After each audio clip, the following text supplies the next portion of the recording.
Wendy,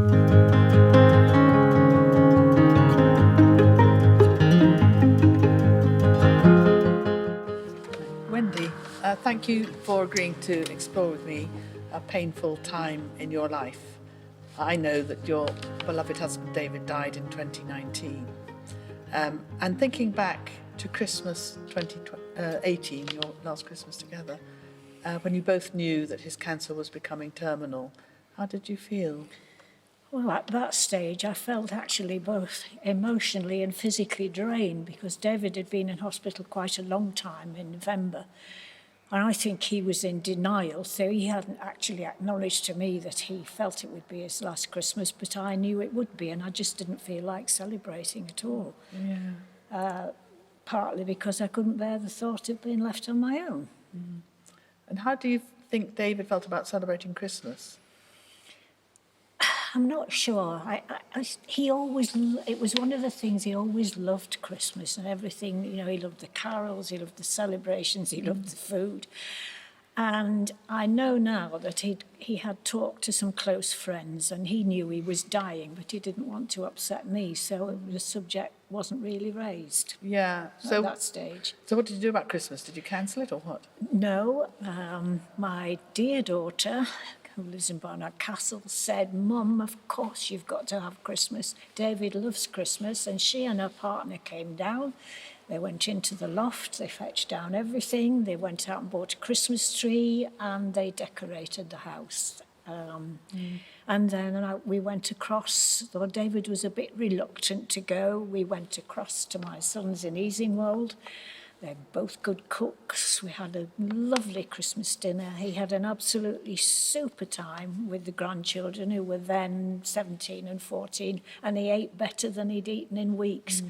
And he had just recently, we bought a mobility scooter, and the whole family went out down the lanes in Easingwold with him on his scooter, and he had an absolutely lovely day.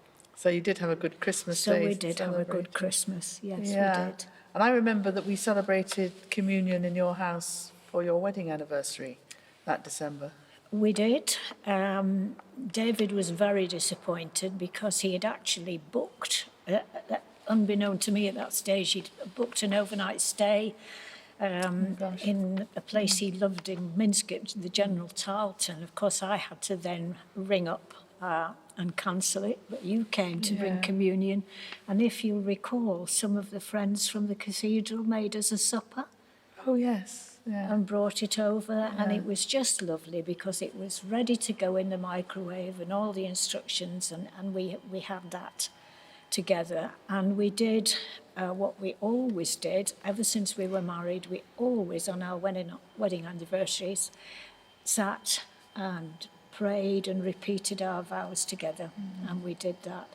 And actually, I've done it ever since, just read them through quietly after the 3 years since he died. I still do it. And this was to be your silver wedding anniversary, wasn't it, this year? It was. David desperately wanted to live to a silver wedding. It should have been on the 20th of December, but alas, it's not to be. So how are you going to spend this wedding anniversary? Well, I am going across to Whitby to visit some of our dearest and oldest friends. Edwin, who is Canon Newlin, and his wife were witnesses at our wedding, and actually Edwin blessed our marriage in Goathland Parish Church. Now, neither of them are terribly well at the moment, so I'm going to take lunch to them, and we're going to celebrate together.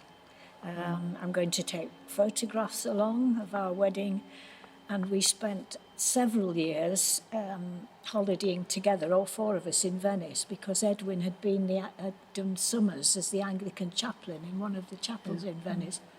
So I'm going to take along the Venice photographs, and we'll say a few words about David, I'm sure.